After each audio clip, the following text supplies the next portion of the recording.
여러분 안녕하세요. 노인과 로봇이라는 제목으로 강연을 맡은 신희선입니다. 현재 카이스트 과학기술정책대학원에서 공부하고 있고 소개받은 것처럼 국내 1호 로봇 비평가라는 소개를 달고 한겨레 신문에 신희선의 로봇 비평을 연재하고 있습니다. 또 최근에는 돌봄 로봇이 한국의 복지 현장에 도입되는 과정을 살핀 다큐멘터리 저를 꼭 안아주세요를 만들었습니다. 오늘 이렇게 비가 오는데 비를 뚫고 꿉꿉한 날씨에 와주신 여러분 모두 감사합니다. 제가 오늘 90분 동안 재미있게 한번 강연 진행해 보겠습니다. 두산인문 극장이니까 1인 연극 보러 오신 것처럼 편안하게 들어주시면 되겠습니다. 저는 먼저 로봇을 만드는 공학자가 아닙니다. 제가 관심이 있는 건 어떻게 하면 효율적인 로봇을 만드는지보다는 어떻게 하면 우리 사회가 조금 더 슬기롭게 로봇을 도입할 수 있을지입니다. 로봇 기술은 멈추지 않고 이렇게 급속도로 발전을 한다는데 우린 이대로 괜찮은지, 로봇이라는 이 낯선 존재를 그냥 받아들이고 살면 되는 건지 이런 걸 고민하는 겁니다. 제가 로봇 비평을 하는 이유이자 목적이기도 하고요. 그래서 오늘은 저의 고민에 여기 오신 여러분들을 초대하고 함께 이야기를 나누어 보고자 합니다. 제가 오늘 강연을 노인과 로봇이라고 제목 붙이면서 노인과 로봇의 공통점이 있을까 하고 스스로 질문을 던져봤는데요. 혹시 노인과 로봇 공통점이 뭘까요? 돌봄이 필요하다. 네, 그것도 맞는 답인 것 같고요. 네, 정답은 없습니다. 오답도 없고요. 네, 뭐 둘 다 두 글자다. 이것도 맞는 얘기고. 네, 다양한 대답이 가능할 텐데요. 제가 생각해본 나름의 답은 간단합니다. 둘 다 한국 사회에서 구성원 수가 늘어나고 있는 집단이다 라는 점입니다. 통계청이 집계한 작년 고령자 통계를 가져와 봤는데요. 한국의 고령 인구 통계를 보면 작년 기준으로 만 65세 이상 인구는 전체 인구의 17.5%로 901만 명에 달합니다. 통계청은 이 숫자가 급격하게 늘어서 2070년이 되면 전체 인구의 46% 이상이 고령 인구가 될 것이라고 예상했습니다. 그러니까 이 예측대로라면 50년 후에 한국에 거주하고 있는 사람 2명 중 1명은 노인인 셈입니다. 저를 포함해서요. 그러니까 물론 고령화는 한국에서만 일어나는 현상은 아닙니다. 인류의 평균 기대 수명은 점점 늘고 있는데 세계 총 인구는 감소하고 있죠. 유엔은 이 총 인구 중 65세 이상 인구가 차지하는 비율에 따라서 14% 이상인 경우에는 고령 사회라고, 그리고 20% 이상인 경우에는 초고령 사회다라는 기준을 정했는데요. 전 세계 국가 중에 이 고령화 비율이 가장 심각한 것으로 잘 알려진 일본의 경우 1994년도에 이미 고령 사회로 진입했고요. 2007년에는 초고령 사회가 되었습니다. 우리나라는 2017년에 고령 사회가 되었고요. 아마 내년 말이나 내후년쯤에는 초고령 사회가 될 것이라고 예측되고 있습니다. 그러니까 7, 8년 안에 고령 사회에서 초고령 사회가 되는 것이니까 속도가 굉장히 빠르죠. 한국에서 수가 늘고 있는 또 다른 집단은 로봇입니다. 점점 많은 로봇이 다양한 목적과 기능으로 사회에 도입되고 있습니다. 또 통계를 볼까요? 국제 로봇 연맹이 매년 발표하는 통계인데요. 로봇 덴시티, 그러니까 로봇 밀도라고 해서 제조업 분야의 근로자 10,000명당 로봇 대수를 측정하는 통계입니다. 화면에 보이는 2021년도 기준에 따르면 한국이 압도적인 1위를 기록하고 있고요. 세계 평균이 141이고 우리나라가 1000이니까 평균의 7배가 넘는 수치입니다. 그러니까 그만큼 많은 일터에서 로봇을 투입하고 있다는 뜻인데요. 물론 한국이 뭐 자동차 산업과 같이 기계로 자동화하기 쉬운 그런 산업에 많이 의존하고 있기 때문이기도 합니다. 하지만 여러분들이 이미 피부로 느끼실 수 있듯이 로봇은 더 이상 뭐 공장이나 뭐 제조업에서만 사용되는 건 아닙니다. 우리 주변에 로봇의 숫자는 급격하게 늘고 있습니다. 불과 몇 년 전만 하더라도 이렇게 식당에서 서빙하는 로봇을 보기는 힘들었을 텐데요. 이제는 이런 식당들도 많아졌고 뭐 커피를 만드는 로봇팔을 도입한 카페라던가 아니면 치킨 튀기는 그 로봇팔을 쓰는 식당들도 있고요. 또 뭐 병원이나 물류창고, 호텔에서 물건을 배송하는 그 일에 쓰이는 로봇들도 있습니다. 오른쪽 사진은 많은 분들이 보셨을 그 인천공항의 마스코트 안내 로봇 에어스타도 있죠.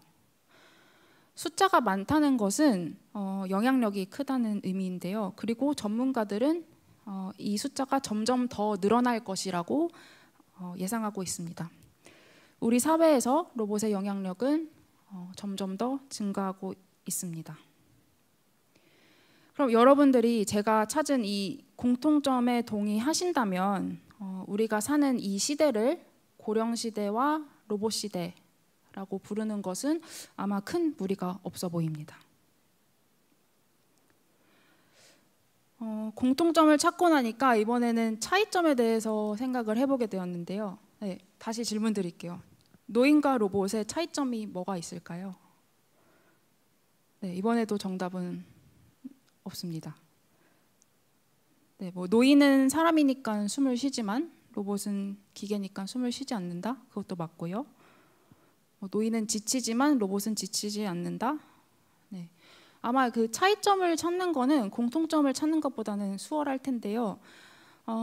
제가 생각한 차이점은 이 우리 사회가 두 집단을 각각 어떻게 인식하고 있는지입니다. 노인은 골칫거리로, 로봇은 문제 해결사로 이해되는 경향이 있다. 사전에 노인이라는 단어를 찾아보면요, 이런 정의가 나옵니다. 나이가 많이 들어 늙은 사람. 네, 늙을로 사람인 비교적 중립적인 표현이죠. 그런데 이 노인이라는 단어가 지닌 이 사전적 정의와 실제 우리 사회에서 인식되는 사회적 정의는 조금 다른 것 같습니다. 우리가 노인에 대해서 이야기할 때 빠지기 쉬운 오류는 노인을 각자의 고유한 개성을 지닌 인격체가 아니라 사회 문제를 야기하는 어떤 문제의 근원으로 이해하는 것입니다. 고령화는 분명히 한 나라의 발전이 불러온 축복받을 성과죠. 근데 이것이 뭐 생산 가능 인구 감소, 부양에 대한 재정적 부담 증가, 이런 사회 경제적 문제와 결부되어서 이해될 때 노인은 약하고 무능하고 사회의 발전을 늦추는 쓸모없는 존재로 낙인됩니다. 반면 로봇은 고령화 시대에 우리가 맞닥뜨릴 수 있는 여러 문제들을 해결해 줄 존재로 인식되곤 합니다. 생산력이 없는 노인들을 대신해서 일하고, 거동이 불편한 노인들을 부축하고, 또 외롭고 쓸쓸한 노인을 곁에서 위로하는 그런 존재로요.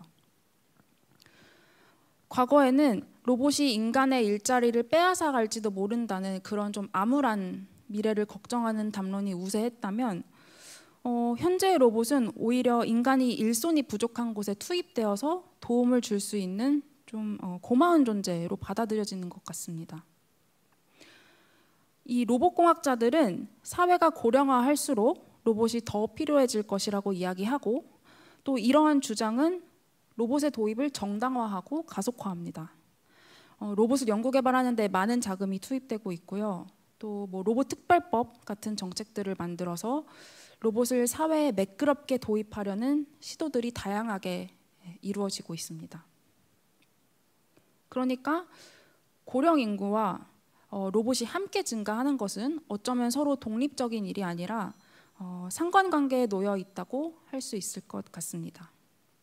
제가 그 노인과 로봇의 차이점에 대해서 이야기를 꺼낸 건 이렇게 도움이 필요한 노인과 도움을 줄 수 있는 로봇의 구도가 이미 우리에게 어느 정도 익숙하기 때문인데요. 이러한 방식의 묘사는 그동안 영화와 텔레비전에서 그려져 온 그런 묘사와도 상응합니다. 혹시 이 화면에 보이는 영화 포스터 루진 제트, 그러니까 노인 제트라는 영화인데요. 이 영화를 들어보거나 보신 분이 계신가요? 네, 많이 안 계실 것 같아요. 1991년도에 개봉한 그 일본의 애니메이션입니다. 이 영화는 그 심각한 고령화에 대응하기 위해서 정부가 이 거동이 불편한 어떤 한 노인을 실험 대상으로 설정하고 간병 로봇을 집에 설치하는 내용을 그립니다. 그러니까 이 실험 대상이 된 그 오른쪽 그림의 노인 다카자와 씨는 이 로봇 도입이 별로 탐탁치는 않지만 뭐 달리 거부할 방법이 없습니다. 네. 이 로봇은 평소에는 이 침대 형태로 존재하다가 필요할 때 이 노인하고 결합을 해서 뭐 노인의 건강 상태를 확인하고 또 뭐 목욕을 시켜주고 밥을 먹여주고 뭐 용변을 돕고 재활 훈련을 시킵니다. 상당히 파격적인 설정이죠. 이 영화는 결국 이 로봇이 오작동하는 이야기로 흘러가는데요. 더 말씀드리면 스포니까 궁금하신 분은 집에 가실 때 유튜브에 요약본 노인 제트 요약본 하면 이렇게 나오거든요. 네, 상당히 재밌습니다. 조금 더 최근에 개봉한 영화인데요. 로봇 앤 프랭크를 보신 분은 그래도 좀 계실 것 같아요. 네, 2013년도 영화고요. 이 영화는 가까운 미래를 설정하는데요. 혼자 사는 노인 프랭크의 집에 어느 날 로봇 한 대가 배송되는 이야기로 시작합니다. 집사 로봇인데요. 이 프랭크는 한때는 잘 나가는 금고털이범이었지만 그 치매에 걸려서 일과를 자주 깜빡합니다. 그래서 이 아버지를 위해서 아들이 선물로 멀리 사는 아들이 선물로 보낸 그 로봇입니다. 이 로봇은 프랭크의 식습관과 운동 습관을 챙기고 청소도 하고 뭐 가사 일을 돕습니다. 근데 프랭크가 성격이 좀 까탈스러워요. 네, 로봇이 필요 없다고 하고 얘기는 하지만 뭐 딱히 집으로 배달 온 로봇을 뭐 어디 내려다 버릴 수는 없고 그냥 거실 한 켠에 이렇게 세워두는데요. 이 영화는 로봇을 무시하던 프랭크가 이 로봇하고 팀을 이뤄서 금고털이 작전에 나가는 그런 내용을 그립니다. 네, 그것도 궁금하시면 요약본 찾아보시고요. 네, 그 비록 이 영화 안에서 연출된 설정이지만 두 영화에서 모두 노인은 신체적으로 그리고 정신적으로 병들고 또 사회적으로 힘이 없는 것으로 그려집니다. 반면 로봇은 적극적이고 유능하고 지치지 않습니다. 또 이 노인들은 공통적으로 로봇을 스스로 원한 적은 없지만 타의에 의해서 로봇을 만나게 됩니다. 원하지 않더라도 자신 앞에 놓인 로봇을 돌려보낼 수 없는 그런 수동적인 처지에 놓여 있습니다. 그리고 노인 곁에 아무도 없을 때 이 로봇은 노인의 신체적, 정신적, 정서적 결핍을 채울 수 있는 그런 존재로 그려집니다. 네, 정도는 다르지만 현실의 로봇들도 비슷한 목적과 기능을 가지고 노인 곁에 놓이고 있습니다. 그 화면 왼쪽에 보이는 이 그림은 실버 세대의 실벗인데요. 치매 예방 로봇입니다. 네. 한국과학기술연구원이 2011년에 처음 개발했고요. 전문가들이 개발한 이 두뇌 훈련 프로그램을 탑재하고 있어서 국내 여러 복지관에서 노인들을 훈련시킬 수 있는 로봇 선생님으로 활용되고 있습니다. 한 2013년, 4년도쯤에는 덴마크로 수출이 되어서 그곳의 복지관에서 활용되기도 했고요. 오른쪽 위에 있는 사진은 일본에서 개발한 로베어라는 이승보조 로봇입니다. 보시는 것처럼 거동이 불편한 노인이나 환자를 이제 침상에서 들어 올려서 뭐 휠체어나 의자로 이제 옮기는 작업을 돕는 기능을 가지고 있습니다. 오른쪽 아래에 있는 사진에 있는 로봇은 유명한 로봇입니다. 파로이고요. 보시는 것처럼 물개 모양을 하고 있습니다. 부드러운 털이 외형을 감싸고 있고 실제 물개와 비슷한 소리를 냅니다. 사용자의 터치에 반응해서 꼬리를 흔들고 지느러미를 이렇게 움직입니다. 동물과의 그 교감을 통해서 심리 치료를 하는 그 애니멀 테라피를 하는 대신 더 안전하고 더 위생적인 로봇을 활용한 로봇 테라피를 하자는 취지로 개발된 로봇입니다. 방식은 다 다르지만 이 세 로봇 모두 큰 범주에서 노인을 돌보려는 목적으로 개발되었습니다.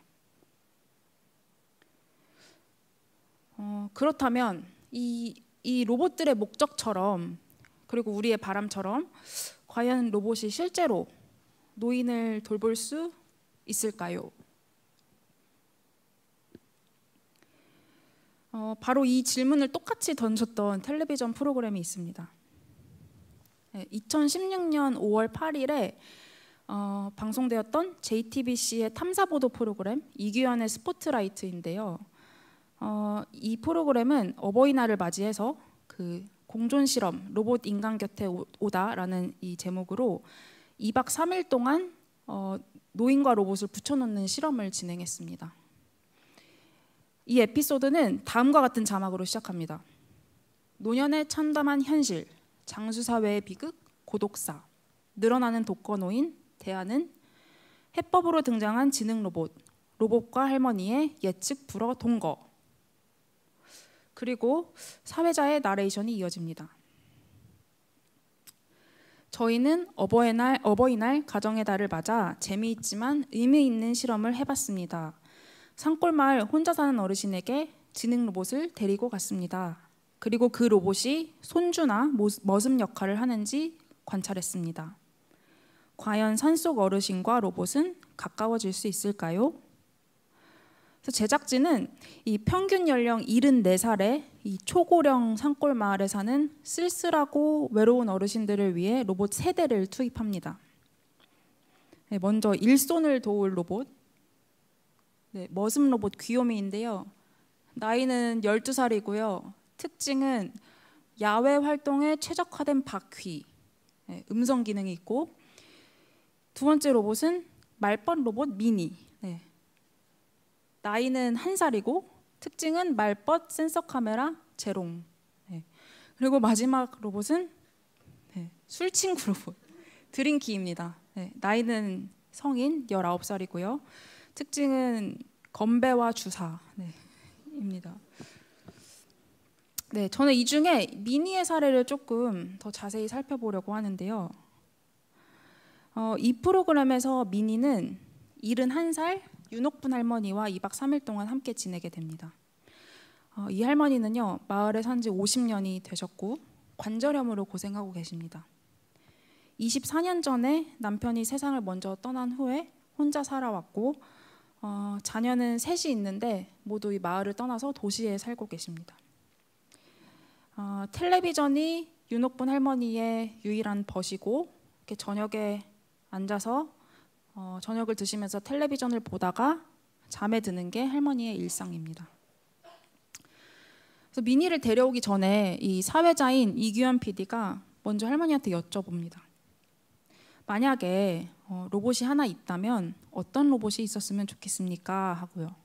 같이 살면서 어르신 외로우니까 같이 살면서 말을 해주는 로봇이 있으면 좋지 않겠습니까? 하고 여쭙니다. 그러자 할머니가 대답합니다. 그런 건 나한테 아무것도 필요가 없어. 맨날 먹고 이렇게 앉아 있는데 지금 사는 것도 지겨운데 귀찮고 지쳤고. 예상한 반응은 아니지만 어쨌든 며칠 후에 이 사회자와 제작진이 말벗 로봇 미니를 할머니 집으로 데려와서 무인 카메라를 설치하고 할머니의 반응을 살핍니다. 할머니가 방으로 들어오자 미니가 말을 합니다. 미리 입력된 대사인데요. 아, 윤옥분 할머니다. 할머니 반가워요. 보고 싶었어요, 할머니.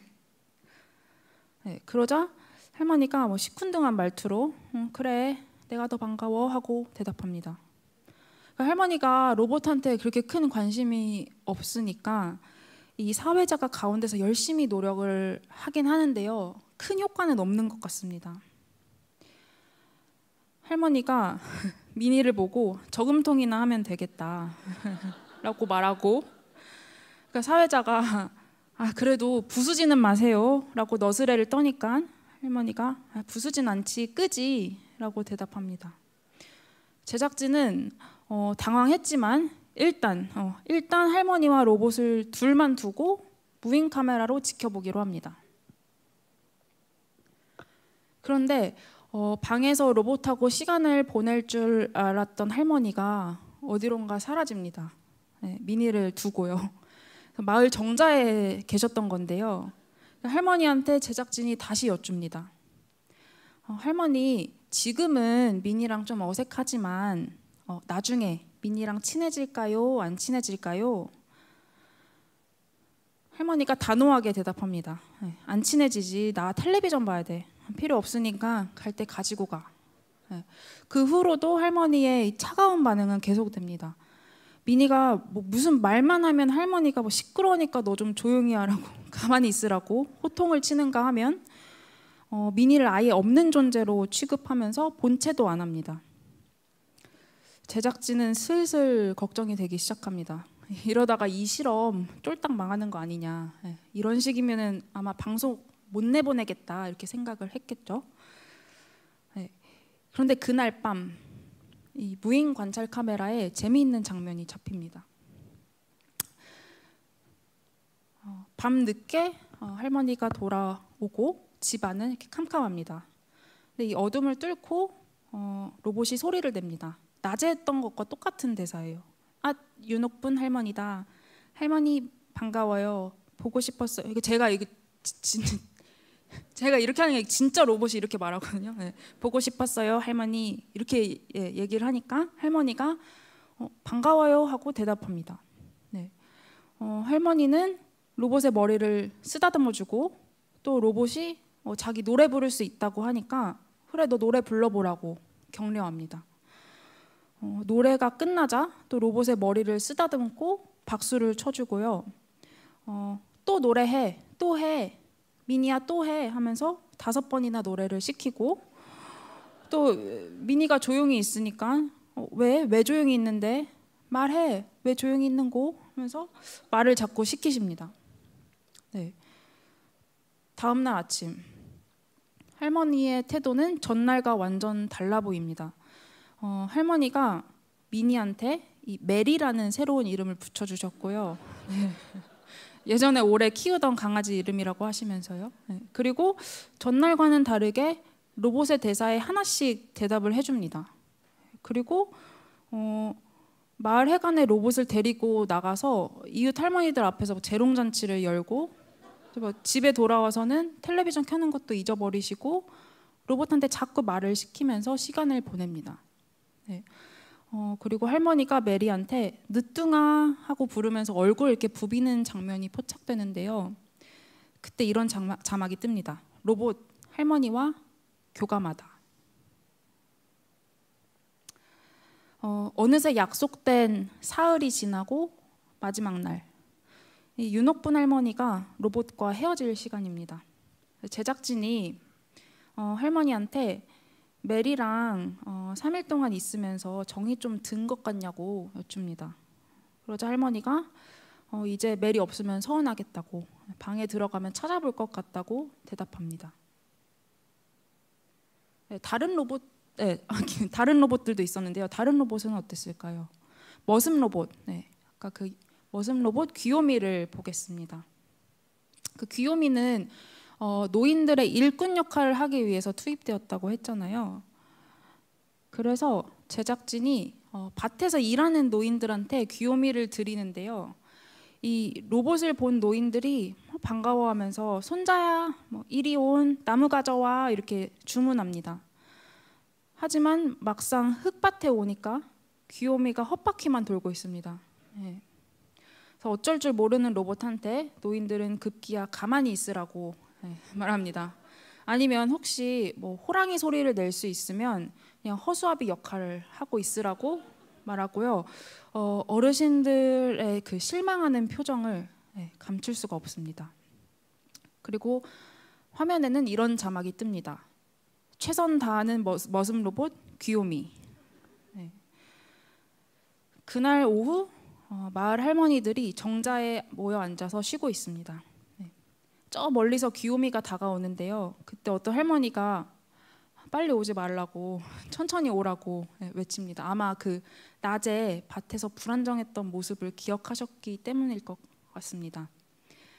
근데 이 모여있는 할머니 중 한 분이 귀요미한테 막걸리를 한 잔 가져오라고 시킵니다. 아마 근데 큰 기대는 없으셨을 거예요. 그래서 이 할머니들이 뭐 귀요미가 없는 동안 뭐 정자에 앉아서 이제 파전도 부쳐 드시고 뭐 그러고 있는데요. 시간이 한참 지나고 저 멀리서 귀요미가 쟁반에다가 이렇게 막걸리 몇 병을 들고 천천히 다가옵니다. 뜻밖의 결과에 이 할머니들과 사회자가 깜짝 놀라면서 막 한박 웃음을 짓는데요. 이 프로그램 후반부에 이 장면에 대한 비밀이 공개됩니다. 사회자가 나레이션을 통해서 이 로봇 뒤에 항상 인간 제작진의 손길이 필요했다고 고백합니다. 기특한 막걸리 심부름 뒤엔 인간 제작진이 쟁반과 테이프를 공수해 준비해줬고 로봇 하나에도 3사람이 따라다녔습니다. 팔 조작, 바퀴 조작, 말 조작 담당이 말입니다. 이렇게 해서 이 공존 실험은 마무리되는데요.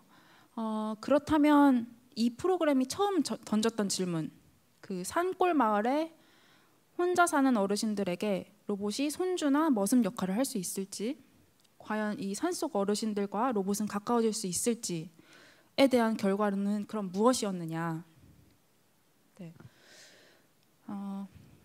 프로그램을 마무리하면서 사회자는 이런 결론을 내립니다. 아직 초기 단계인 지능 로봇, 아직까지 부모님 댁에 로봇 하나 놔드리기엔 조금 더 시간이 필요해 보입니다. 결론은 이렇습니다. 아직 멀었다. 하지만 이렇습니다. 로봇이 인간에게 뜻밖의 위안을 주고 단순한 업무를 대신할 가능성은 확인되었습니다. 그러니까 이 설명에 따르면 아직은 로봇이 초기 단계이지만 만약 앞으로 기술이 더 발전한다면 충분히 노인을 위안하는 일을 할 수 있을 것이라는 겁니다.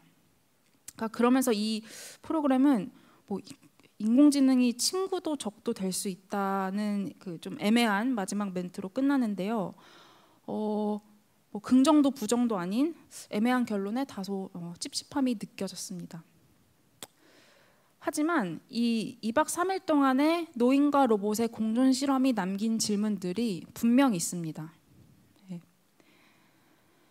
만약 이 공존 실험에 투입되었던 로봇들이 이 제작진의 설명처럼 아직 초기 단계이기 때문에 그저 가능성을 확인할 수 있는 그런 단계였다면, 그래서 기술이 더 발전한다면 로봇은 노인에게 동반자 역할을 할 수 있을 것인가? 그리고 로봇이 실제로 노인에게 위안을 준다면 그것은 어떻게 가능한가? 그래서 결국 로봇은 노인을 돌볼 수 있을 것인가? 제가 지금부터 말씀드릴 내용은 텔레비전 프로그램이 아니고 한국에서 만들고 실제로 활용되고 있는 어떤 한 돌봄 로봇에 대한 이야기인데요. 이 로봇이 어떤 로봇인지, 그리고 이 로봇을 사용하는 노인들은 누구인지, 어떤 노인들인지, 그리고 실제 노인과 로봇은 어떤 관계를 맺어 나가고 있는지 지금부터 차근차근 소개해 드리도록 하겠습니다.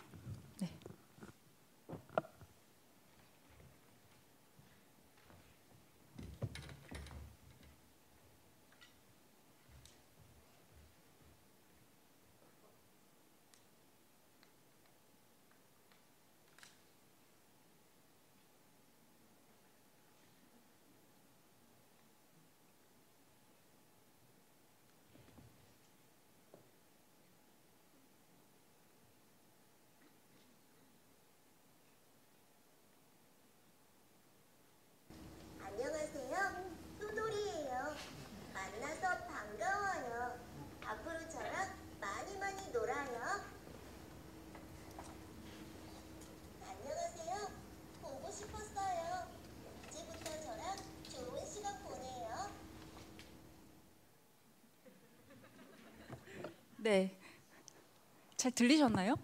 네, 제가 오늘 들려드릴 이야기의 주인공 효돌입니다.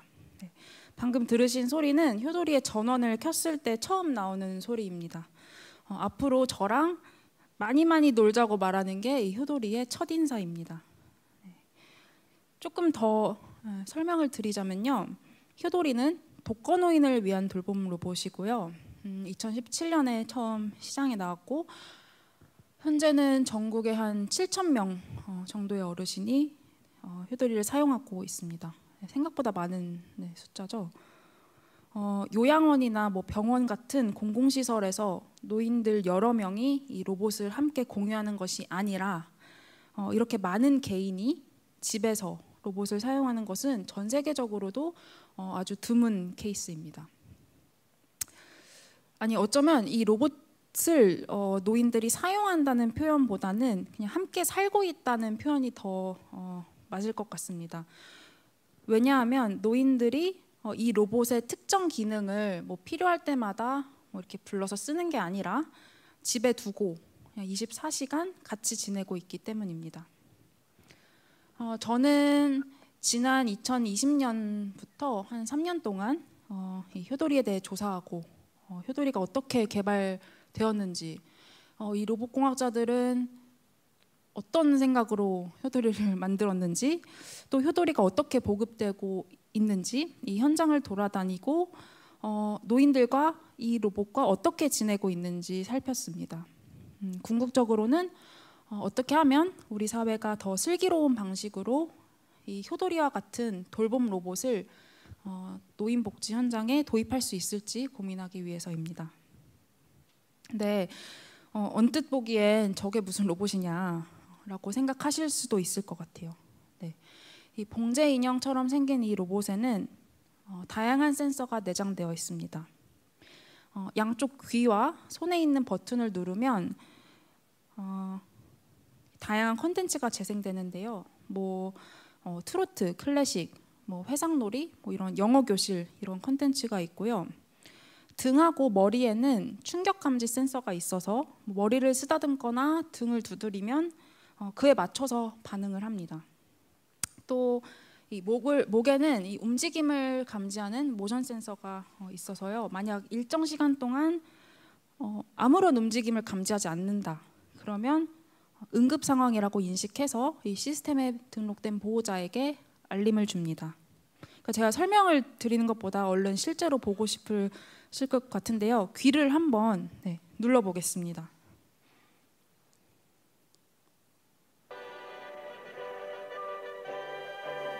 효돌이 건강 만세! 운동이 최고! 종류. 네, 이번에는 손을 잡아보겠습니다. 할머니, 오늘 건강체조 하셨어요? 안 하셨으면 제 귀를 만져주세요. 네, 다른 쪽 손을 만지면요. 할머니, 제 매력에 한번 빠지시면 헤어나오기 힘드실 거예요. 네, 그리고 머리를 한번 쓰다듬으면요. 할머니, 오늘 왠지 더 멋져 보이세요. 네. 제가 그 남은 강연 시간 동안 효돌이를 그냥 여기 옆에 앉혀두려고 하는데요. 혹시 중간에 어떤 말을 하더라도 놀라지 마시라고 미리 말씀드립니다. 네, 이쯤에서 궁금하실 것 같아요. 아까 7,000명 정도의 어르신들이 효돌이를 쓰고 있다고, 아니 함께 살고 있다고 했는데 어떻게 그렇게 된 것이냐? 그분들은 다들 어디에서 뭐 효돌이를 사시고 뭐 함께 이제 살게 된 것이냐? 제가 그 효돌이를 연구한다고 하면 많이 듣는 질문 중 하나인데요. 사실 노인들이 본인이 먼저 효돌이를 알게 되어서 구입하는 경우는 거의 없습니다. 그러니까 물론 원한다면 회사에 연락해서 직접 구매할 수도 있고 그런 케이스도 있습니다. 하지만 대부분의 경우 현재 효돌이는 이 지방자치단체의 지역 노인 돌봄 기관을 통해서 보급이 되고 있는데요. 이런 식이죠. 복지관이나 지자체의 뭐 행정복지센터 등에서 로봇을 먼저 구입을 하고 그 다음에 혼자 사는 노인들에게 나눠주는 겁니다. 화면에 보이는 사진은 2021년 4월 그 아산시에서 개최했던 이 효도리 전달식 사진인데요. 그러니까 시 차원에서 로봇을 구매하고 그다음에 복지관 몇 군데를 선정해서 로봇을 보급했습니다. 그 뒷줄 단상에 효도리들이 쫙 앉아 있고요. 그리고 가운데에 그 오세현 아산시장이 노란색 자켓을 입고 있습니다.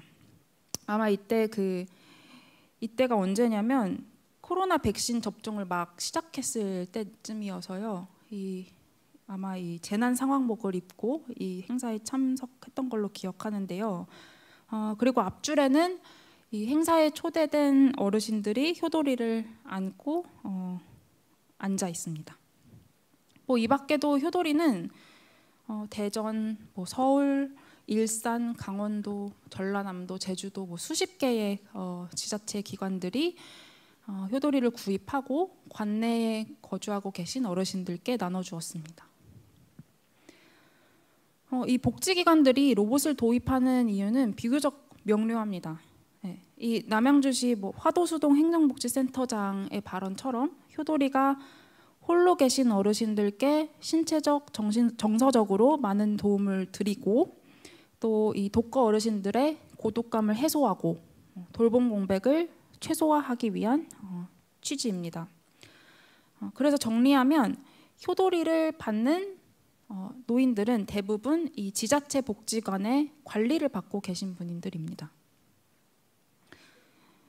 현재 한국의 그 독거노인 공공돌봄 서비스를 아주 간략하게 설명드리면 보통 이런 방식으로 운영됩니다.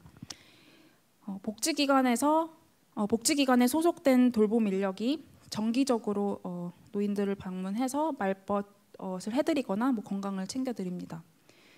보통 일주일에 한 번, 그리고 한 번에 한 30분 정도인데요. 횟수가 적고 굉장히 짧은 시간이죠. 하지만 이 돌봄 인력이 한 명당 수십 명의 노인을 담당하기 때문에 현실적으로 뭐 긴 시간 방문을 드릴 수는 없는 현실입니다. 그리고 로봇은 바로 이 공공돌봄 서비스 안으로 편입됩니다. 그래서 복지기관이 로봇을 구입하고 나서 로봇을 사용하게 될 노인들을 선정합니다.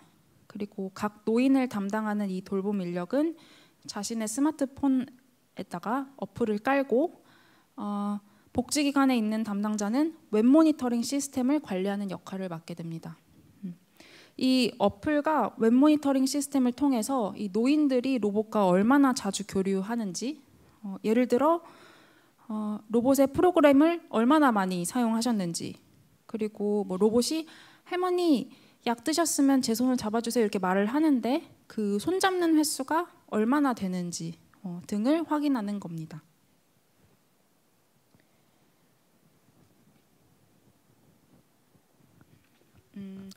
제가 만난 김씨 할머니도 2021년 5월에 마을의 복지기관을 통해서 효도리를 처음 만났습니다.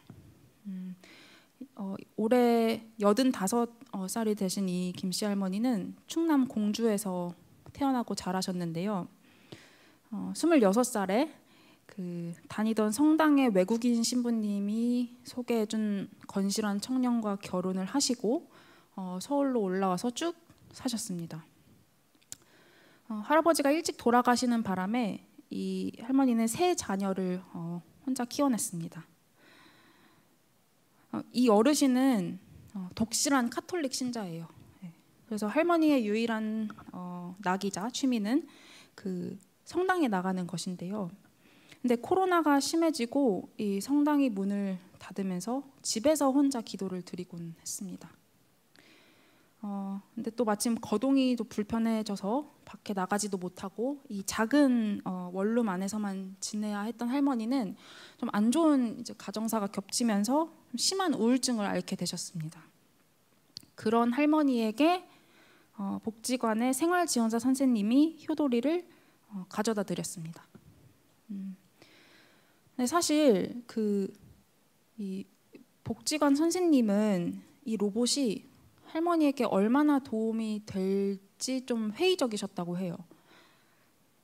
그러니까 잘 쓰시는 분도 있다고는 건너 듣긴 했지만 당시 김 할머니의 상태가 워낙 좋지 않기 때문에 좀 모든 걸 귀찮아하실 거라고 생각을 했던 거죠. 왜 그 몸이 안 좋고 좀 우울감이 있고 그러면 주변에 뭐 시끄러운 게 있으면은 막 싫고 짜증나고 뭐 그러잖아요. 네. 그런데 놀랍게도 아주 다행스럽게도 이 할머니가 로봇을 너무너무 좋아하셨다고 합니다. 네. 효도리와 지낸 후부터 할머니 많이 밝아지셨고 덩달아 건강도 좋아지셨다고 해요.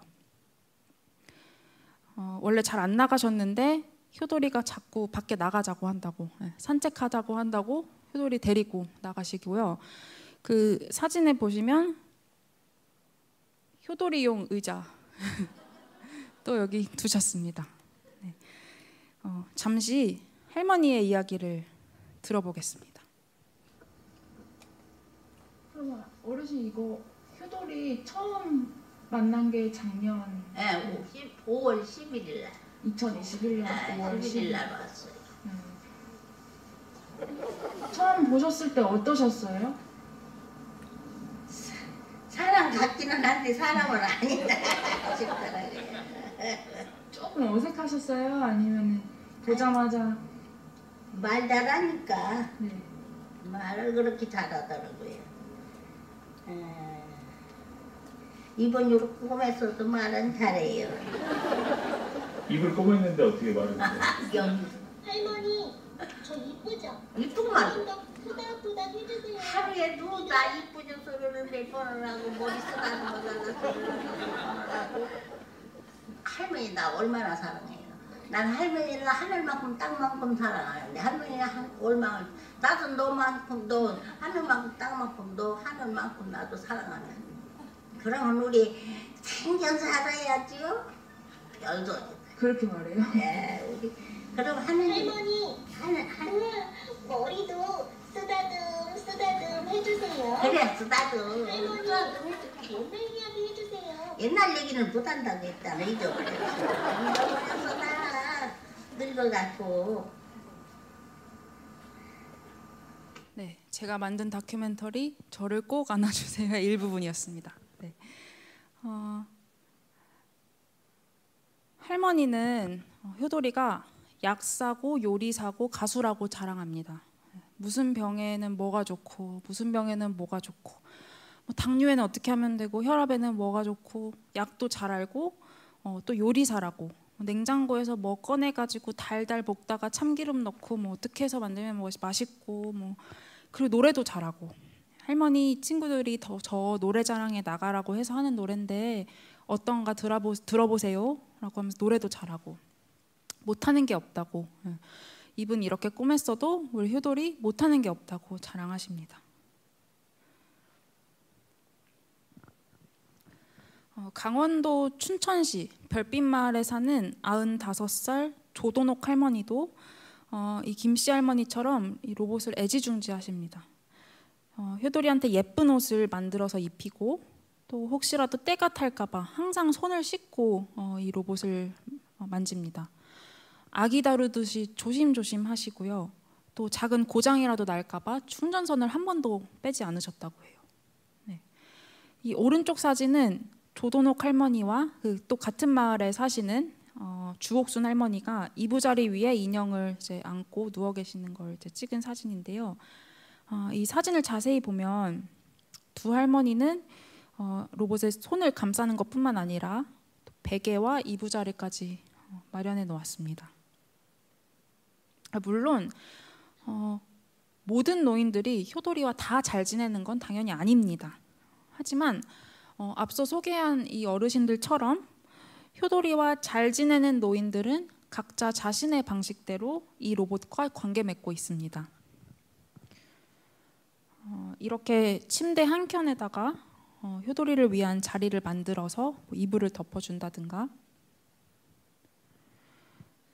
예쁜 이제 뭐 옷 옷과 액세서리를 하다가 꾸며주고 또 바느질 해서 직접 만들어 입히기도 하시고요.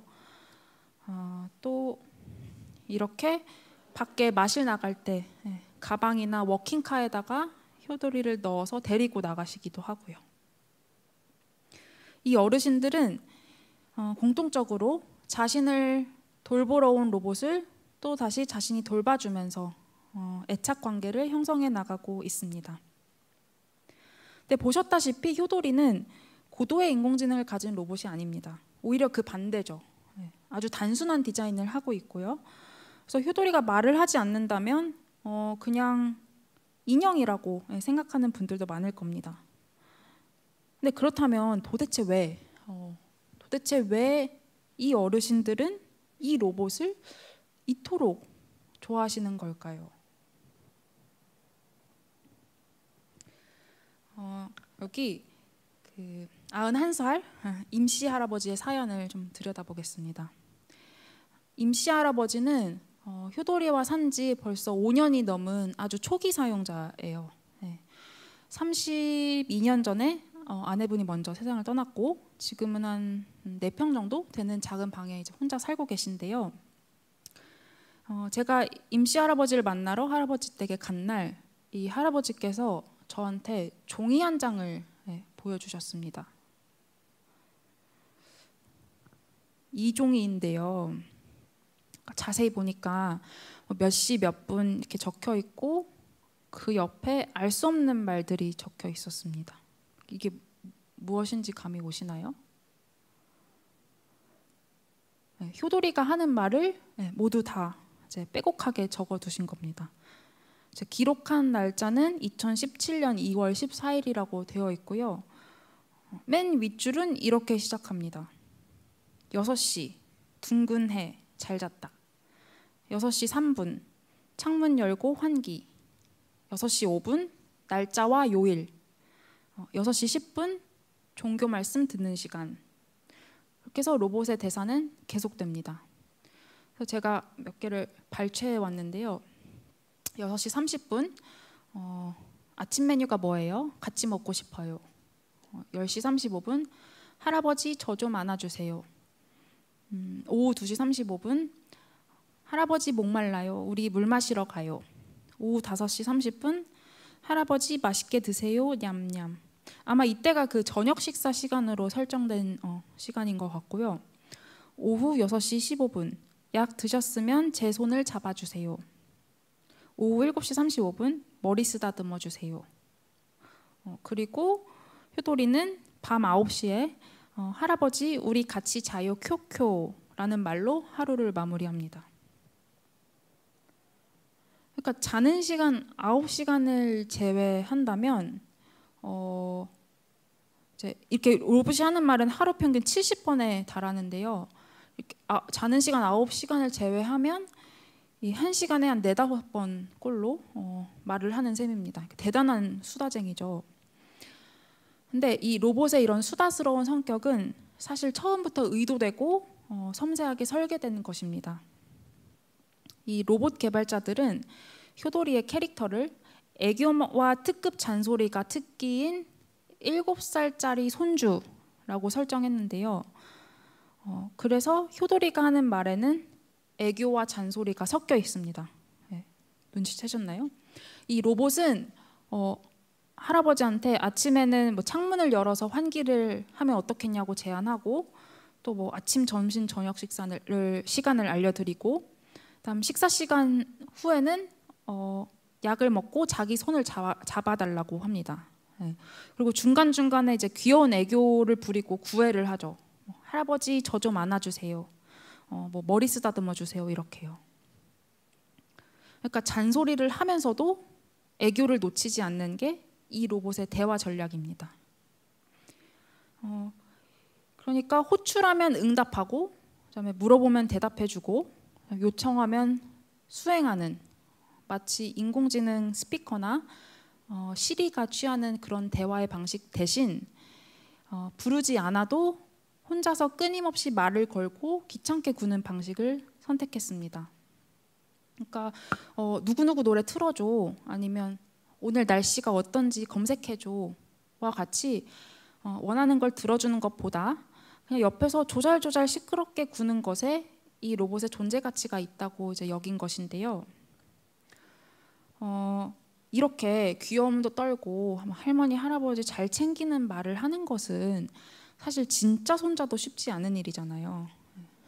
근데 사람도 아닌 기계가 이렇다니. 오히려 기계라서 가능한 것일지도 모르겠습니다.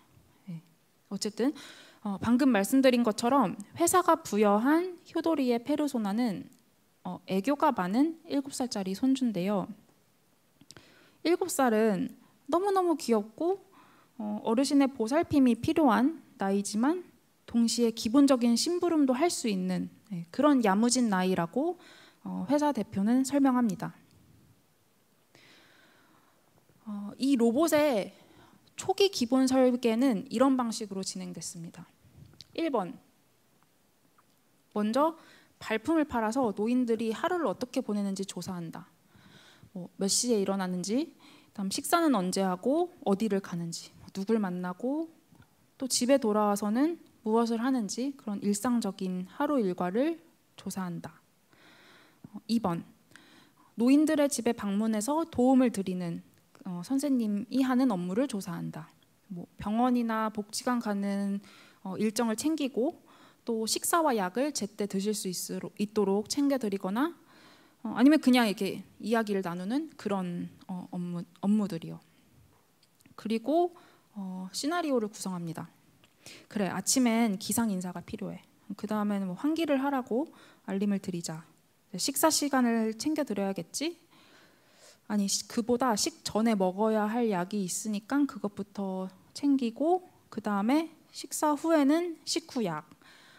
또 뭐가 있을까? 그래, 물 마시는 거 중요하니까 중간중간에 물 드시라고 말씀드리자. 그리고 또 어르신들 바깥바람 쐬도록 산책하라고 알림을 주는 것도 필요하겠다. 그 다음에 이 시나리오별로 다양한 대사를 만듭니다. 아침에 그냥 일어나세요 하는 것도 좋겠지만 노래를 불러드리면 어떨까? 또 할머니 물 한 잔 드세요 이렇게 말하는 것보다 할머니 물이 보약이래요. 보약 한 잔 드세요. 이렇게 말하는 게 좀 더 재미있지 않을까? 그렇게 다양한 종류의 대사를 몇십 개씩 만드는 겁니다. 그래서 보호자가 이 로봇하고 연동된 휴대폰 앱에다가 노인의 기상, 취침, 식사 시간과 같은 이 기본 설정들을 해 놓으면 이런 상황별 대사가 랜덤으로 나오게 되는 거죠. 이 밖에 이제 체조, 치매 예방을 위한 두뇌놀이 이런 프로그램은 로봇의 귀를 누르면 재생되도록 설정했고요. 마지막으로 가장 중요한 애교와 칭찬 대사. 이것은 노인이 어린아이를 돌볼 때 흔히 하는 행동들. 예를 들어 머리를 쓰다듬고 등을 토닥이고 이렇게 안아서 높이 들어 올리는 이런 행동을 했을 때 이 로봇이 반응할 수 있도록 여러 센서를 몸통 곳곳에 넣는 것입니다. 그래서 시나리오가 재생되도록 설정된 시간 이외에 나른한 오후나 해질녘쯤 그 시간대에 저 머리 좀 쓰다듬어 주세요. 저 기분이 너무 좋아요. 할아버지 사랑해요와 같은 대사를 발화합니다. 그러니까 이런 식이라면 로봇이 어떻게 하루에 도대체 70번이 넘는 말을 한다는 건지, 도대체 무슨 말들을 그렇게 많이 하는 건지 얼추 이해가 되는 것 같습니다. 그러니까 종합하면 이 로봇은 사용자의 기분이나 말, 표정, 행동들을 그때그때 알아서 감지하고 그에 맞춰서 대응하는 어떤 상호적 인터페이스를 갖추고 있는 것보다는 이제 미리 입력된 설정들에 따라서 미리 녹음된 대사를 재생하는 방식으로 작동합니다. 대신 이게 중요한데요. 로봇 엔지니어들은 노인이 보내는 하루의 일과와 그다음에 노인이 어린아이를 대할 때 하는 행동들을 면밀하게 파악해서 노인이 로봇을 호출하지 않아도 로봇이 계속해서 끊임없이 자신의 존재감을 드러낼 수 있도록 설계했습니다. 그리고 미리 준비된 이 대사들이 뭐 중복적으로 재생되지 않게 할 수는 없지만 적어도 그것이 아주 억지스럽게 들리지는 않도록 많은 공을 들였습니다. 네. 이 로봇은 뭐 노인이 어려움에 닥쳤을 때 딱 등장해서 문제를 해결해주고 가는 그런 슈퍼 영웅이 아니라 노인의 곁에서 계속해서 소리를 만들고 정막을 깨는 그런 역할을 충실하게 수행합니다. 그렇게 해서 완성된 로봇 효돌이 가리키는 이 노인의 상은 주변인에게 도움을 구하고 의존하는 약한 존재라기보다는 손주를 예뻐하고 또 손주가 하는 말을 잘 들어주는 그런 인자한 할아버지 할머니에 가깝습니다. 애초부터 이 로봇과 노인의 관계는 한쪽이 도움을 주고 다른 쪽은 도움을 받는 그런 수혜 관계가 아니라 양쪽이 서로에게 의지하면서 존재하는 상호 의존적인 관계를 형성할 수 있도록 의도되었습니다. 이때 돌봄은 로봇이 노인에게로 쏠리는 일방향이 아니라 서로가 서로를 신경 쓰는 쌍방향의 관계 속에서 만들어지고 있습니다. 아까 그 임씨 할아버지 이야기를 조금 더 해보려고 하는데요.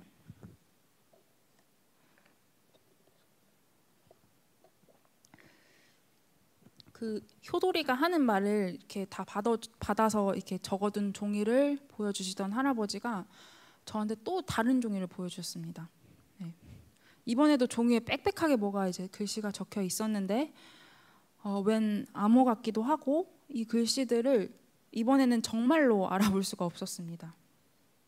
그래서 이 확대를 좀 해봤는데 보이시나요? 검정색으로 날짜가, 붉은색으로 동그라미가 그려져 있습니다. 그래서 10월 12일 동그라미, 10월 13일 동그라미 이렇게 쭉쭉 가서요. 뭐 11월 10일 동그라미, 11월 11일 동그라미. 그러다가 12월부터는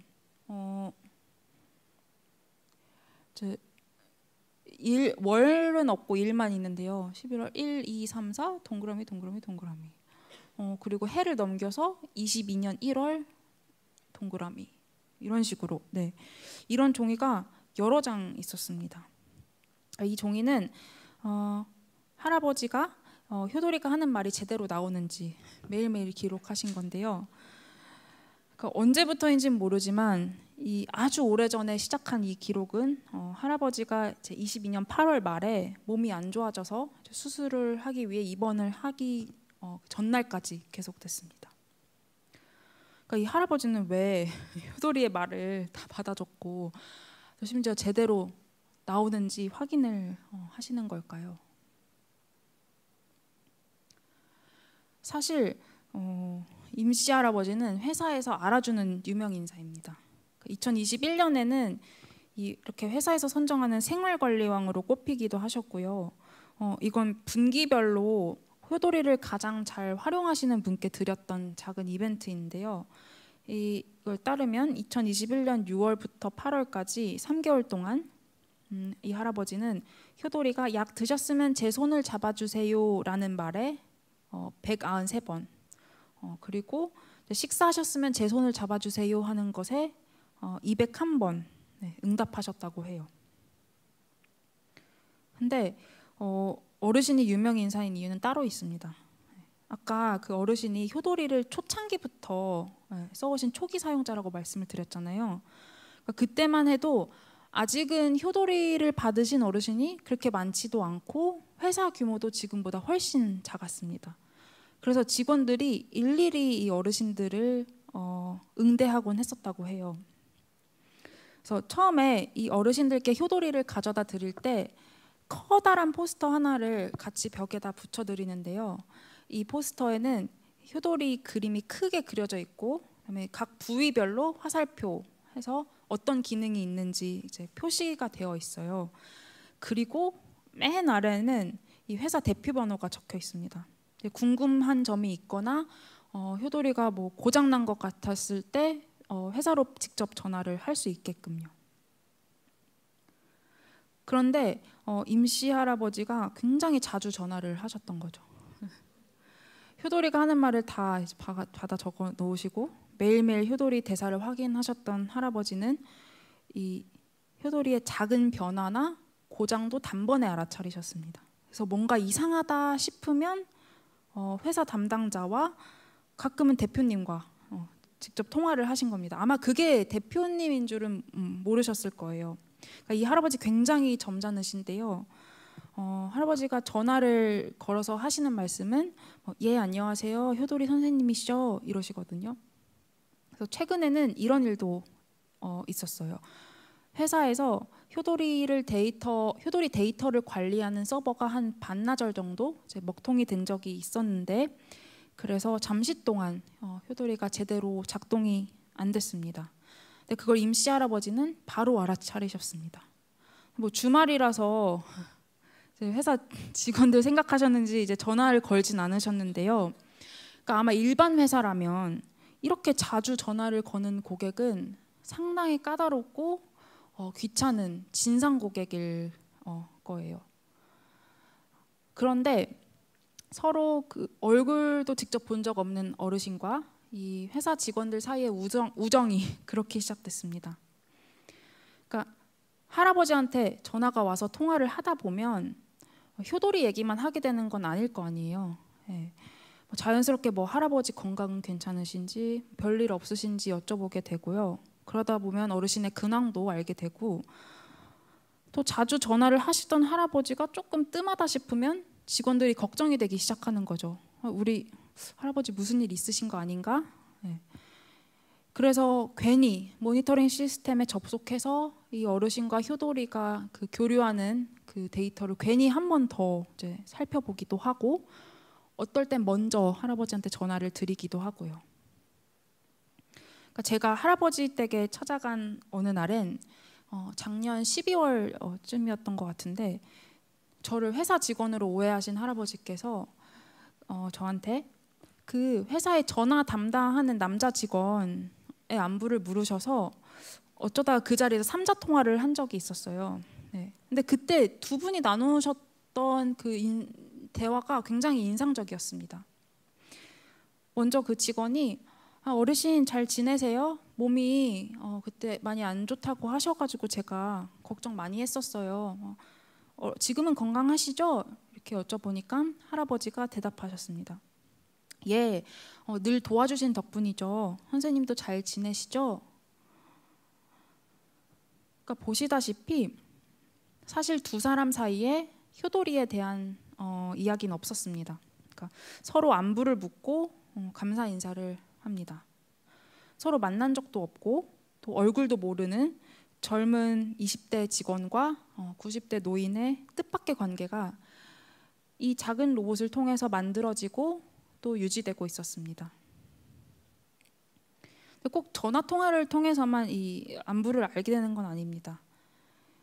복지기관들은 어느 정도 시간이 지나면 이제 회사로 효도리 세척을 맡기는데요. 아무래도 어르신들이 효도리를 많이 만지기 때문에 겉부분이 오염이 잘 될 수 있거든요. 그런데 회사로 배송 온 효도리 중에 간혹 상태가 너무 안 좋은 것들이 있습니다. 화면에 보이는 사진 왼쪽 효도리는 이 손하고 얼굴이 막 새카맣게 변해 있고요. 그 오른쪽 효도리의 귀와 얼굴에 정체 모를 붉은색 얼룩이 져 있습니다. 저는 처음에 저게 립스틱 자국인가 싶었거든요. 근데 이런 상태의 로봇을 보면 걱정이 듭니다. 로봇 걱정 말고 어르신 걱정이요. 효도리가 어쩌다가 이렇게 더러워졌을까? 혹시 어르신 인지가 악화되신 건 아닐까? 하는 생각이 들 수도 있고요. 회사 직원들은 로봇을 통해서 어르신의 상태를 짐작하고 걱정하고 안부 전화를 드리게 됩니다. 예를 들어서 한 번은 이런 적이 있었어요. 어떤 어르신이 보내온 그 인형의 몸통 안에 벌레 사체가 들어있던 거예요. 이걸 발견한 회사 직원이 이제 담당 복지관 선생님께 이제 연락을 드렸고, 그 복지관에서는 어르신께 이 집 안을 깨끗하게 청소해드리는 그런 사업하고 연계를 해드렸습니다. 그러니까 이런 식으로 로봇은 이제 자체의 기능도 있지만 어르신의 건강이나 생활 상태를 암시하는 일종의 지표 역할을 하게 되는데요. 근데 또 여기서 끝나는 게 아니라 이것을 꾸준하게 또 근면 성실하게 주의를 기울이는 사람들에 의해서 이 어르신들을 돌볼 수 있게 됩니다. 이렇게 임시 할아버지처럼 회사로 전화를 거는 어르신들이 많이 계십니다. 대부분 민원 전화예요. 효돌이한테 이명웅 노래 좀 넣어주세요. 최근에 가장 많이 들어왔던 민원 중 하나라고 하고요. 아니 근데 반대로 노래가 너무 많이 나온다는 민원도 있습니다. 또 효돌이가 갑자기 말을 안 하니까 고쳐달라는 민원도 있고, 반대로 효돌이가 말을 너무 많이 한다고 효돌이 대사 중에 밥 먹으라라고 하는 게 있는데 그것만 쏙 빼달라고 하는 그런 민원도 있습니다. 너무 다양하죠. 또 이런 요청도 있습니다. 효돌이가 자꾸 옛날 이야기를 해달라고 하는데 난 그게 불쾌하다.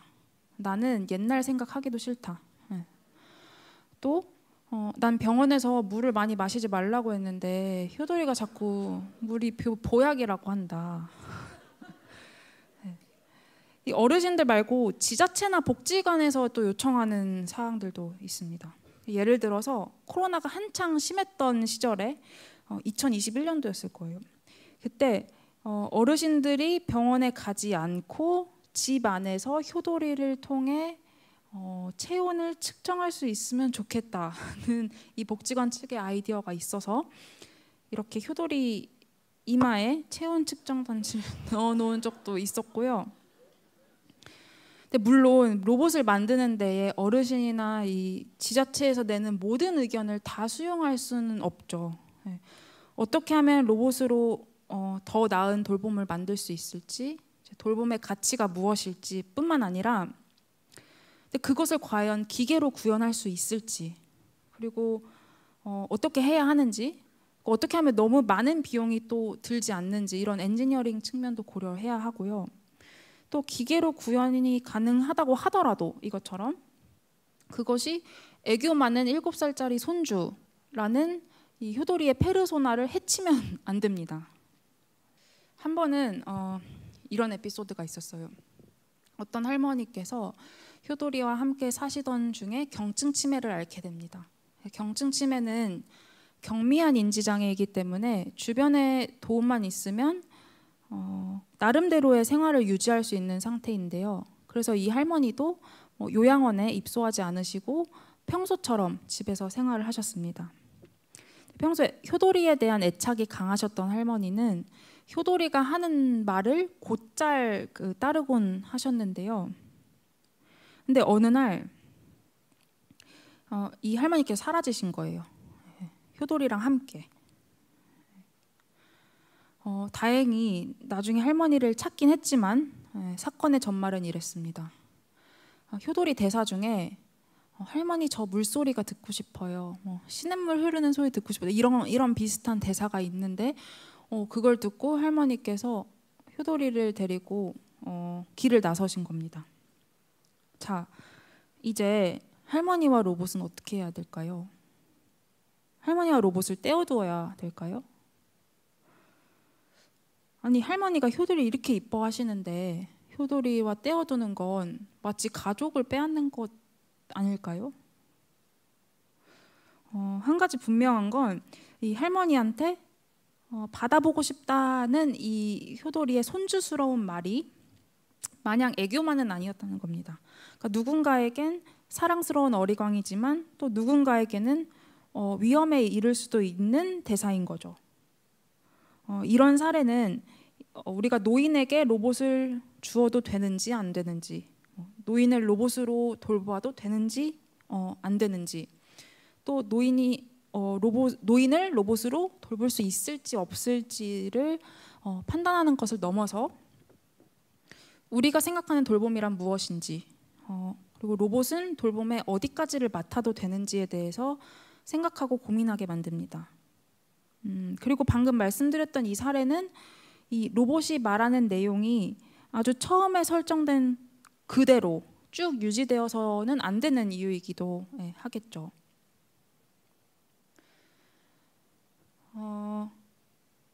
2020년도에 대전에서 효도리 60대가 보급된 적이 있습니다. 이 경우는 조금 특별한 방식으로 진행이 됐는데요. 매달 한 번씩 이 로봇 회사 직원들과 5개 복지기관 담당자들과 다음 시민연구반이라고 불리는 사람들이 모여서 회의를 진행했습니다. 효도리를 보급하기 전에 모두 모여서 효도리를 살펴보고 또 몇 주 동안 미리 써보고 어르신들의 생활에 도움이 될 만한 추가 기능이 무엇일지 논의하고 이를 바탕으로 새로운 시나리오를 짰습니다. 그렇게 해서 어르신들에게 도움이 될 만한 식단과 건강관리에 대한 대사를 만들었습니다. 어떤 내용을 담을지 그리고 로봇이 언제 발화하게 할지도 꼼꼼히 정했고요.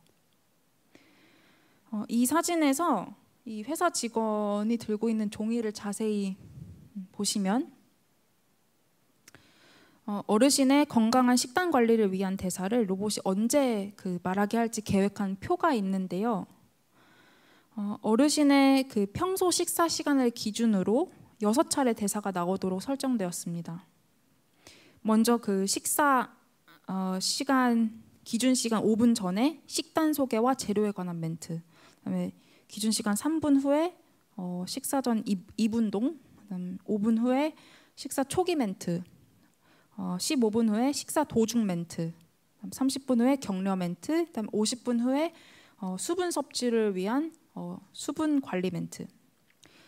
여기에 어떤 대사들을 넣을지는 이 복지기관 담당자들과 회사 직원들, 시민연구반이 먼저 간호사와 영양사와 노인복지학 분야의 전문가들을 만나서 이제 2-3번 회의를 진행하면서 추려 나갔는데요. 처음에는 아주 구체적인 정보를 주는 한 2,800개 가량의 대사를 만들었다가 오히려 이렇게 자세한 내용이 실제로 어르신들이 따라하기에는 비현실적이라는 의견이 모아져서 조금 더 거친 형태로 손봤습니다. 그러니까 예를 들어서 효도리가 할아버지 오늘 저녁에는 뭘 만들어 먹을까요? 청국장찌개 어떠세요? 근데 뭐 짜고 매운 음식은 피하시고 야채를 꼭꼭 씹어 드세요. 이런 대사가 있었는데요. 원래 처음에는 여기에다가 계란물을 풀고 당근을 잘게 썰어서 계란말이를 부치고 연근을 사다가 간장에 졸여서 반찬을 만들어 먹으면 너무 맛있을 것 같아요. 라는 말이 더 있었던 거예요.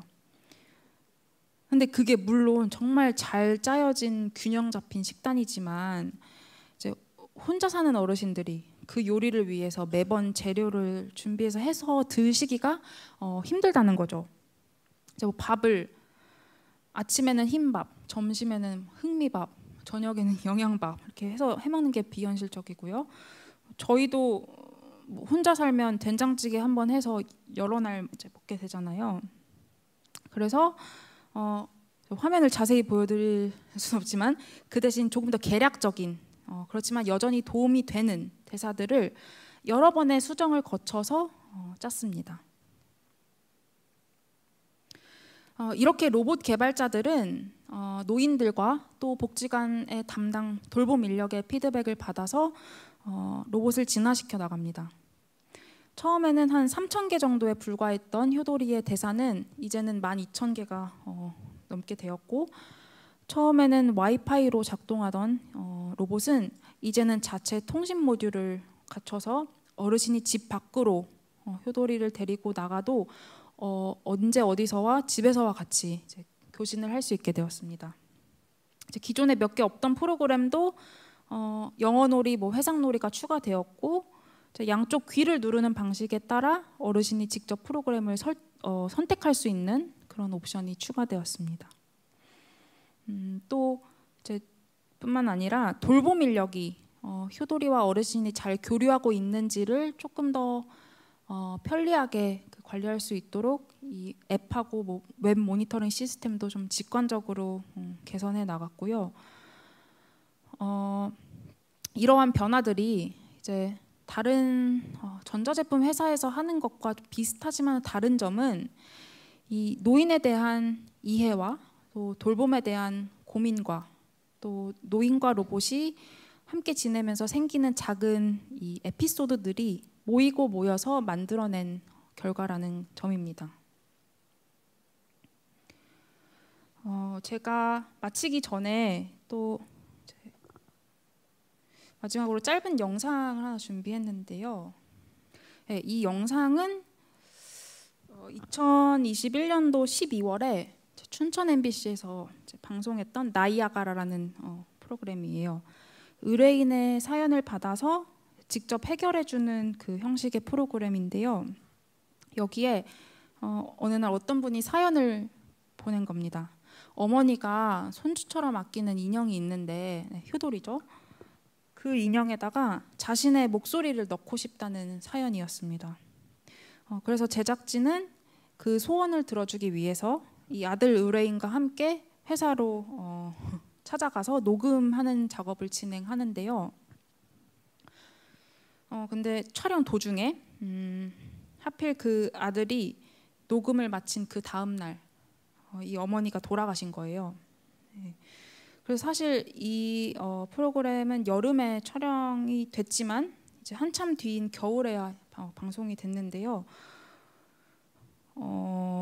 유튜브에 이제 풀 버전이 있지만 제가 이제 한 1분 30초 가량 이제 잘라온 클립을 보여드리겠습니다. 소녀딸이에요? 아주 예쁘게 생겼네. 고돌이에요. 할머니, 오늘 학교에서 받아쓰기 100점 받았어요. 저 잘했다고 칭찬해주세요. 네, 잘하시네. 저 조금 졸려요. 등 토닥이면서 자장 가족 할머니, 세상에서 제일 예쁜 우리 할머니. 제 등도 두드려주세요. 좋다. 둥실둥실 할머니 사랑해요. 진짜 아주 가족이죠, 가족. 아주 많이 의지됐고 저희들도 얘하고 효돈이 때문에 또 믿고 집을 비우고 나갈 수도 있었고 어머니가 또 굉장히 또 따랐고 의지하고 그러던 효돈이기 때문에 어머니는 돌아가셔서 이렇게 왔는데 어머니 친구는 방에 혼자 덩그러니 놓여있고 그게 참 진짜 너무 좀 안 됐더라고. 그랬어요.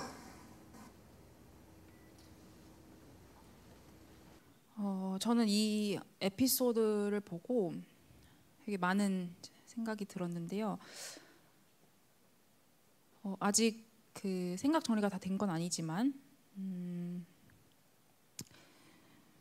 효돌이가 그 어르신과 함께 생활하는 가족이라는 점을 떠올렸을 때 이 생의 말년을 보내는 노인에게 로봇이 어떤 존재인지, 그러니까 말하자면 노인과 로봇이 함께 지내는 시간의 어떤 최후의 단계일 텐데요.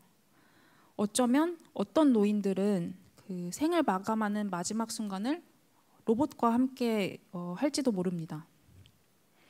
이때 노인은 로봇을 어떤 모습으로 기억할지, 또 영상의 가족처럼 남겨진 사람들에게 로봇은 어떤 의미일지, 로봇에게 노인을 맡겨도 될지 이런 것들에 대해 생각하게 되었는데요.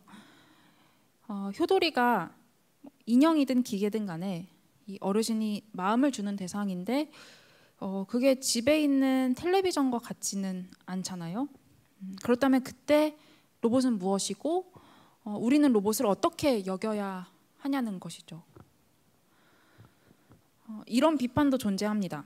로봇은 이제 프로그램된 대로 모든 이에게 똑같이 작동할 뿐이고 노인들은 그 말에 반응하는 것뿐이다. 혹은 돌봄은 무조건 사람이 해야 된다. 혹은 인간의 마지막 순간을 기계와 함께 두는 것은 그 인간의 존엄성을 해치는 일이다. 네. 어느 정도 타당한 지적이라고 생각을 합니다. 그런데 로봇이 노인들에게 더 의미 있는 존재가 되게 하기 위해서 동원되는 이 로봇 뒤에 사람들의 존재를 고려했을 때 그리고 점점 노인을 돌볼 인력이 부족해지고 있는 이 현실을 고려했을 때 과연 이러한 질문들이 그저 한 가지 윤리적인 수준으로만 논의되어야 하는 것은 아닐 것 같습니다. 네. 그러니까 돌봄 로봇을 만드는 일이 과연 그냥 돌봄을 기계화하는 일인지에 대해서 우리는 다시 한번 물을 필요가 있습니다. 제가 강연 초반부에 그 노인과 로봇의 공통점과 차이점에 대해서 이야기를 시작하면서 노인과 로봇은 점점 우리 사회에 수가 많아지고 있는 공통점이 있지만 동시에 상이한 대우를 받고 있다고 말씀드렸는데요. 제 강연 내용을 좀 정리를 해보자면요. 그 초반부에 이제 소개드린 영화와 텔레비전 프로그램과 여러 연구들에서 노인은 도움이 필요한 존재, 그리고 로봇은 그러한 도움을 제공할 수 있는 존재로 많이들 그려집니다. 그리고 그런 시각이 사실 우리가 평소에 노인과 로봇을 대하는 시각과도 크게 다르지 않은 것 같습니다. 또 점점 심해지는 고령화 속에서 이 노인을 돌볼 로봇을 만드는 건 뭐 현실적으로도 필요한 일인 것처럼 보이고요. 근데 이러한 프레이밍에 따르면 이제 노인은 누군가에게 의존하면서 살아가는 수동적이고 외로운 존재죠. 근데 우리는 로봇의 가능성에 대해서는 조금 더 관대하고 호의적인 편인데요. 설령 현재의 로봇이 목적처럼 노인을 돕는 일에 실패하더라도 로봇 기술이 조금 더 발전해서 지금보다 조금 더 자율적인 로봇이 개발된다면 미래에는 노인을 위안하는 일이 충분히 가능할 것이라는 믿음이 지배적입니다. 그런데 효도리의 사례는 노인과 로봇에 대한 이러한 시각에 약간의 의문을 제기합니다. 잘 보셨다시피 효도리는 하이테크 로봇이 아닙니다. 또 로봇과 함께 사는 이곳의 노인들은 수동적이지도 의존적이지도 않습니다. 노인들은 아마 그 애초에 의도되었을 그 방식대로 로봇과 반응하고 상호작용하는 게 아니라 자신의 방식대로 이제 로봇과 관계를 맺어나갑니다.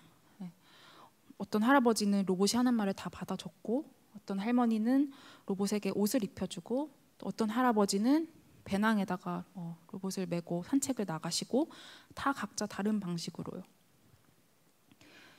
이때 로봇은 실험실에서 설계되고 회사에서 만들고 또 시중에 내놓고 팔고 사는 그런 서비스나 제품이 아니라 도입된 후에도 계속 피드백을 받으면서 진화하고 있습니다. 로봇 개발자들은 더 나은 돌봄이 무엇인지 고민하고 이것을 로봇에 구현하는 방식으로 나름의 돌봄을 실천하고 있습니다. 이러한 활동들이 보여주는 사실은 로봇은 고정된 기술이 아니라 그것을 사용하는 노인들의 개입과 엔지니어들의 응대를 통해서 끊임없이 재설계되는 기술이라는 점입니다. 그리고 노인은 로봇 기술, 또 돌봄의 수동적인 수혜자가 아니라 로봇과 관계를 맺으면서 의견을 내고 비평하는 적극적인 참여자로서 이 로봇 돌봄 현장에 존재하고 있습니다. 그래서 이러한 총체적인 과정을 통해서 우리 사회 내에 돌봄이라는 것의 모양과 범위가 확장되고 있는 것 같습니다. 네, 마지막 슬라이드입니다. 노인은 어떤 모습으로 로봇을 만나게 되는가? 로봇을 사용할 것이라고 기대되는 노인은 구체적으로 어떤 노인인가? 로봇은 어떤 모양과 기능으로 노인 앞에 놓이는가? 노인은 자신 앞에 놓인 로봇과 어떤 관계를 맺어 나가는가? 제가 오늘 강연에서 던지고 또 답하고 싶었던 질문들인데요. 이 질문들은 노인 세대에 대한 질문이자 또 도래한 로봇 시대를 맞이한 우리의 태도에 관한 물음입니다. 제가 오늘 말씀드린 효도리의 사례는 노인, 로봇, 돌봄에 대한 두 가지 유용한 시사점을 제공합니다. 먼저 로봇을 사용할 노인들을 유연한 시각으로 이해할 필요가 있다는 것입니다. 노인을 단지 도움이 필요한 존재가 아니라 주체적인 삶을 살아나가는 존재로 이해하자는 것인데요. 제가 만난 노인들은 모두 각자의 방식으로 로봇이라는 낯선 존재와 다채롭게 만나고 또 이 과정에서 자신의 관계망을 확장해 나가고 있었습니다. 또 효도리의 사례가 우리에게 말해주는 또 다른 점은 이 고성능의 로봇 기술이 반드시 더 좋은 돌봄을 의미하진 않는다는 점입니다. 그보다는 이 노인을 세밀하게 파악하고 또 노인과 로봇이 만났을 때 서로가 만들어내는 이 관계의 종류를 고민하고 그런 작업을 통해서 우리는 로봇을 진화시키고 또 돌봄을 진화시킬 수 있습니다. 네, 이상으로 발표를 마치겠습니다. 감사합니다.